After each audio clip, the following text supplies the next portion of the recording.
નમસ્કાર દર્શક મિત્રો, મહામંથન મંતવ્ય ન્યૂઝમાં આપનું સ્વાગત છે।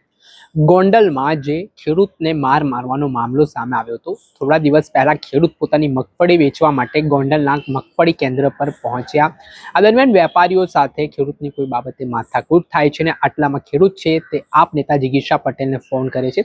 ત્યારબાદ અચાનક કેટલાક વેપારીઓ ઉશ્કેરાઈ જાય છે અને ત્યારબાદ ખેડૂતને માર મારવામાં આવે છે। આ ઘટનાને લઈને જિગીશા પટેલ આકરા પાણીએ જોવા મળ્યા હતા અને સમગ્ર મામલો સ્થાનિક પોલીસ સ્ટેશન સુધી પણ પહોંચ્યો હતો। પણ જેવી રીતે પાટીદાર નેતા જિગીશા પટેલના આરોપ સામે આવ્યા હતા કે સ્થાનિક પોલીસે તેમની ફરિયાદ ન નોંધીને મામલો રાજકોટ પોલીસ વડા સુધી પહોંચ્યો હતો। આ સમગ્ર ઘટનાના સંદર્ભમાં જિગીશા પટેલ જે ખેડૂત ફરિયાદી છે તેમને લઈને રાજકોટ પોલીસ વડાની કચેરીએ પહોંચ્યા। ત્યારબાદ જે મગફળી વેચાણ કેન્દ્ર હતા તેમાં જ્યાં કડદો ચાલી રહ્યો હતો, ખેડૂતની જે ફરિયાદ હતી તે બાબતના સંદર્ભમાં રાજકોટ જિલ્લા કલેક્ટરને પણ તેમણે ગોંડલમાં જે મગફળી કેન્દ્રો ઉપર ખેડૂતોને ખોટી રીતે હેરાન કરવામાં આવતા હોય તેવા આરોપો લગાવ્યા હતા ને તેને લઈને રાજનીતિ ગરમાઈ છે। પહેલા તો એ દ્રશ્ય સામે આવ્યા છે જ્યાં જિગીશા પટેલ રાજકોટ જિલ્લા કલેક્ટર કચેરીએ પહોંચ્યા ત્યારે શું થયું। સહકારી જે મંડળીઓ છે જ્યાં ટેકાના ભાવે મગફળીની ખરીદી થાય છે ત્યાં સરકારના પરિપત્ર પ્રમાણે 35 કિલો 800 ગ્રામ મગફળી બારદાન સાથે લેવાની છે, બરાબર। તો મંડળીઓ દ્વારા એ 36 કિલો અને 200 ગ્રામ ભરવામાં આવે છે, બરાબર। તો આવું ગોંડલના તમામ જે 4 મંડળીઓ છે ચારે 4 મંડળીમાં આવું થાય છે। 3 મંડળીના તો મારી પાસે સીસીટીવી મતલબ જે લાઈવ છે, મારું ફેસબુકનું લાઈવ છે, એના માધ્યમથી મારી પાસે એના પ્રૂફ પણ છે। અને જામવાળી જે મગફળી કેન્દ્ર છે ને એના અમને ખેડૂતોના ફોન બી આવે છે, બરાબર।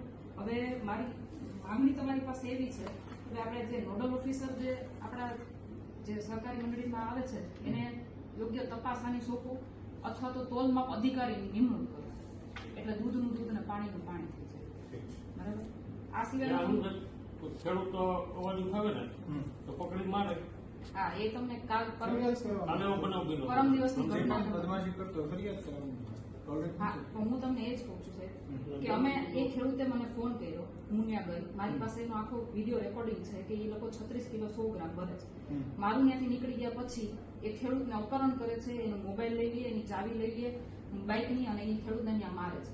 હું ત્યાંથી નીકળી એટલે ખેડૂત ભાઈ છે આપણી વિમલભાઈ, બરાબર, એ મારી સાથે હતા એટલે પાછા ત્યાંથી નીકળ્યા નહીં એટલે મને શંકા ગઈ। હું ફરી પાછી ત્યાં ગઈ ને એટલે મને ખબર પડી કે જિગીશાબેન આવે છે એટલે એને આ ભાઈને મારવાનું બંધ કરીને એને શર્ટમાં જે કાંટાના નિશાન હોય ને એ બધું ખખેરવા મીને અને આ બધી વસ્તુનો આ બનીને તો હું ત્યાં ગઈ એટલે એનો મોબાઈલ જે જટી લીધો હતો પરત કર્યો એનો વિડીયો પણ અમારી પાસે છે, એની ચાવી જટી લીધી હતી એ પરત કરી એનો પણ વિડીયો અમારી પાસે છે અને છતાંય પોલીસ તંત્રની અમારી ફરિયાદ નથી લેતી 24 કલાક ઉપર થઈ।